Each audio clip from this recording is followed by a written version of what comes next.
বহুত্ববাদ যখন বলা হয় তখন সেটার সঙ্গে খুব রিলেভেন্টলি কিছু কনসেপ্ট চলে আসে। আপনারা দেখবেন সেটা হচ্ছে এলজিবিটি কিউ, আমি যদি খুব ক্লিয়ারলি বলি। সো ওয়েস্টার্ন সোসাইটিতে লেসবিয়ানিজম, গেইজম, বা এই এই যে জেন্ডার চেঞ্জ করা, ট্রান্সজেন্ডারিজম বা হচ্ছে বাইসেক্সুয়ালিজম, এগুলাকে তারা সমাজে স্পেস দেয়, বা গত 30-40 বছর ধরে আলোচনা হচ্ছে যে এটা তারা দিবে। যদিও তাদের মধ্যে এটা নিয়ে ডিভিশন আছে, যেমন আপনারা দেখেছেন যে ডোনাল্ড ট্রাম্প আসার পর এখানে পরিবর্তন এসেছে কিছু, কিন্তু ইউরোপে, কানাডাতে এটা অনেক আগ থেকে স্বীকৃত।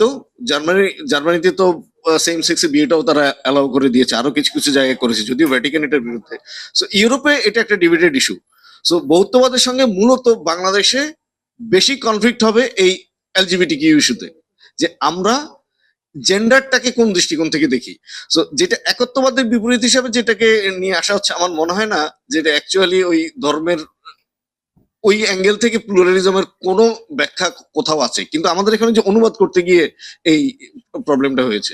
সো এইটার সঙ্গে এক এক ঈশ্বর না একাধিক ঈশ্বর, সেটার কোনো ইস্যুই নাই। এটার সঙ্গে কি আহ নিরাকার ঈশ্বর নাকি আহ, মূর্তির আকারে ঈশ্বর, সেটারও কোনো সম্পর্ক নাই যতটুকু আমরা জানি, বা মানে ওয়েস্টার্ন পলিটিক্যাল যে ফিলোসফি, স্যার আরো হয়তো ভালো বলতে পারবেন।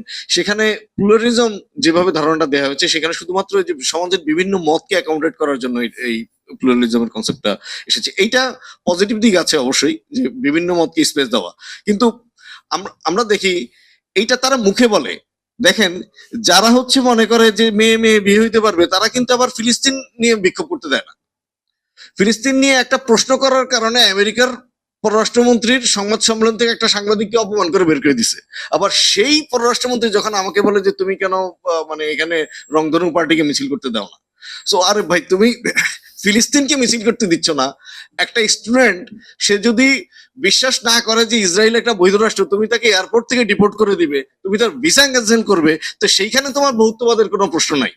তোমার বহুত্ববাদের প্রশ্ন আসে যে আমি কেন মেয়ের সঙ্গে মেয়েকে বিয়ে করতে দিই।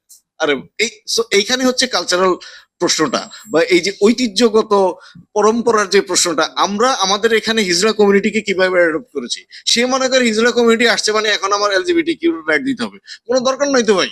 হাজার হাজার বছর ধরে আমার এখানে হিজড়া কমিউনিটি আছে, আমরা তাকে ডিল করতে পারি আমাদের মতো করে, যেটা আমাদের সংস্কৃতি এবং আমাদের ধর্ম বিশ্বাসের কোনো কন্ট্রাডিকশন করে না। কিন্তু তুমি হঠাৎ করে বলা শুরু করছো যে যেই ছেলেটা নিজেকে মেয়ে মনে করে, সে 25 বছর বয়সে গিয়ে নিজেকে মেয়ে ডিক্লেয়ার করতে পারবে। সো আমি কেন এই প্লুরালিজমের মধ্যে বিশ্বাস করব? আমি কেন আমার সমাজের মধ্যে এটা আনবো? এটা তোমার প্রবলেম যে তুমি ওখানে ট্রান্সজেন্ডারিজম কিংবা হিজড়া কমিউনিটিকে হ্যান্ডেল করতে পারো নাই। এবং আমি তো তার মধ্যে সেই প্রবলেমটা দেখতে পাচ্ছি, যে এখন জো বাইডেন প্রেসিডেন্ট থাকলে তার নীতি একরকম থাকছে, ট্রাম্প প্রেসিডেন্ট হলে তার নীতি আরেক রকম থাকছে। সো যেইটার বিষয়ে সে নিজে ডিভাইডেড, যেটার বিষয়ে সে নিজে ঐক্যবদ্ধ হতে পারছে না, সেটা আবার সে আমার উপর চাপিয়ে দেয়। কিন্তু মানুষের সবচেয়ে বড় যে অধিকার, জীবন রক্ষার অধিকার, নিজের ভূমির অধিকার, সেটার ক্ষেত্রে তাদের বহুত্ববাদ বা ব্যক্তি স্বাধীনতার কথাটা তখন আর তাদের মাথায় থাকে না।